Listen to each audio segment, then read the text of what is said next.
Hi friends, welcome to my channel ఏఎస్ఎల్పి entertainment. అందరికీ నమస్కారం. గొప్పడంత మనసు సీరియల్ టుమారో ప్రోమో వచ్చేసింది.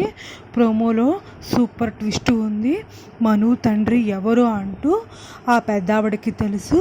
ఆమె వచ్చేసారు. మరి నిజం చెప్తారా, ఏం జరుగుతుంది అనేది చూడాలి. అలాగే అనుపమ మహేంద్రల బంధం బయటపడనుందా అంటూ మనకు ఒక హింట్ ఇస్తున్నారు.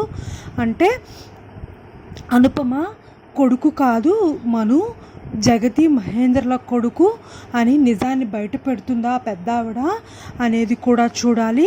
ప్రోమో స్టార్ట్ అవ్వగానే మను తండ్రి చనిపోయారా అంటూ వస్తారా అనుపమని అడుగుతూ ఉంటే అనుపమ అలా షాక్ అయిపోతుంది. వస్తారా అలా అడుగుతూ ఉంటే అలా షాక్ అయిపోయి వస్తారా వైపు చూస్తూ ఉండగా అనుపమ ఆ మాటలు వింటుంది. గుమ్మం దగ్గరికి వచ్చిన ఆ పెద్ద ఆవిడ, ఇంకా ఆ పెద్ద ఆవిడ అంటూ ఉంటుంది, లేదు బ్రతికే ఉన్నాడు మను తండ్రి అంటూ అనగానే వస్తారా షాక్ అవుతుంది.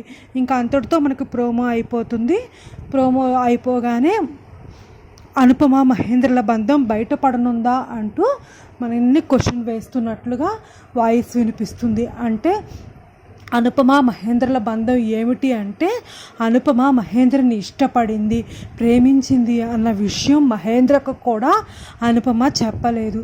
తనని ఇష్టపడుతున్నానన్న విషయం చెప్దాము అనుకున్న టైంలో మహేంద్రే అనుపమతో నేను జగతిని ఇష్టపడుతున్నాను, జగతిని ప్రేమిస్తున్నాను అని ఉన్న మాటని పూర్తిగా అనుపమకి చెప్పేశాడు మహేంద్ర. ఇంకా జగతిని ఇష్టపడుతున్నాడు మహేంద్ర. నేను మహేంద్రని ఇష్టపడిన వలన ఉపయోగం ఏముంది, జగతిని మహేంద్ర ఇష్టపడుతున్నాడు కాబట్టి జగతి కూడా మహేంద్రని ఇష్టపడుతుందేమో కనుక్కుని వాళ్ళిద్దరికి పెళ్లి చేసి నేను తప్పుకుంటే మంచిది కదా. ఇంకా ఇప్పుడు నా విషయం చెప్పినా ఉపయోగం ఏముంది, మహేంద్ర మనసులో జగతి ఉంది కదా, మేము ముగ్గురం ప్రాణ స్నేహితులు, జగతి అంటే నాకు ప్రాణం. అలాంటిది ఇప్పుడు నేను జగతిని మహేంద్ర ఇష్టపడుతున్నప్పుడు వాళ్ళని ఎలాగా ఇబ్బంది పెడుతూ నా మనసులో ఉన్న ప్రేమను బయట పెట్టాలి అంటూ బాధపడుతూ ఇంకా తన మనసులోనే ఆ మాటలను ఆ ప్రేమని సమాధి చేసుకొని మహేంద్ర జగతిల పెళ్ళి జరిపించి ఇంకా మహేంద్ర జగతిలకు అండగా తోడుగా ఉంటూ తన ప్రెగ్నెన్సీ టైంలో కూడా ఉంది అంటూ మహేంద్ర అన్నాడు కదా, ప్రెగ్నెన్సీ డెలివరీ అయ్యేంత వరకు ఉన్నావు, తర్వాత కనిపించలేదు అనుపమ, ఎక్కడికి వెళ్ళావు, మేము చాలా వెతికాము అంటూ మహేంద్ర మనకు ఆల్రెడీ ఇంతకు ముందు ఎపిసోడ్లో హింట్ ఇచ్చాడు. అంటే ఏదో మొత్తానికి జగతి డెలివరీ అయినప్పుడు కమల పిల్లలు పుట్టే కనుక ఆ కమల పిల్లలో ఒక అతన్ని ఏమైనా దేవయ్య అని క్రూయల్గా బిహేవ్ చేయాలని ఏమైనా చేసేసిందా, చనిపోయాడంటూ ఏమైనా ప్లాన్ చేసి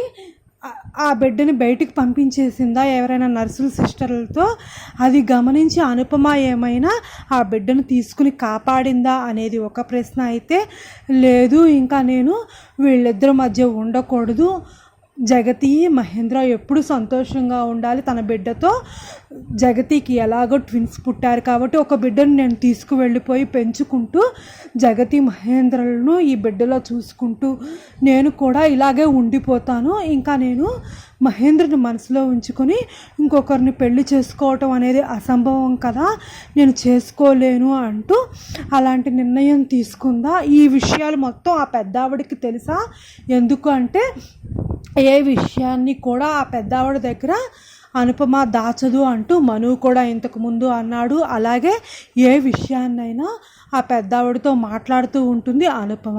అందుకనే ఇప్పుడు దత్తత కార్యక్రమం అంటే తన కన్న కొడుకునే తను దత్తత తీసుకోవటం అనేది జరగని పని కదా, అలా తీసుకోకూడదు అంటూ ఇంక ఇప్పుడు ఆ పెద్దావిడ ఉన్న నిజాన్ని బయట పెడుతుందా, నిజం చెప్పాలి అనుపమ అంటూ అనుపమని ఒత్తిడి చేసి నిజాన్ని బయటికి పెట్టిస్తుందా అనేది మనం రేపటి ఎపిసోడ్లో చూద్దాం.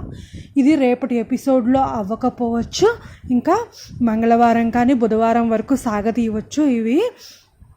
ఎందుకంటే దత్తత కార్యక్రమం మధ్యలో పొలాలు వేయటం, శైలేంద్ర దేవయాని నాటకాలు ఇంకా చాలా చాలా ఉండవచ్చు. ఇవన్నీ జరిగేటప్పటికి మంగళవారం బుధవారం దాకా రావచ్చు. మొత్తం అసలు నిజం, మను రిషి కలిసి అన్నదమ్ములు, రిషి తమ్ముడే మను, రిషియే అన్నయ్య అన్నట్లుగా మనకి పూర్తి విషయం తెలిసేటప్పటికి గురువారం వరకు తీసుకువస్తారేమోనని నేను అనుకుంటున్నాను. ఎపిసోడ్ని చూద్దాం మరి ఏం జరుగుతుంది ఏమిటి అని. Please subscribe my channel, like and share my videos. Thank you all.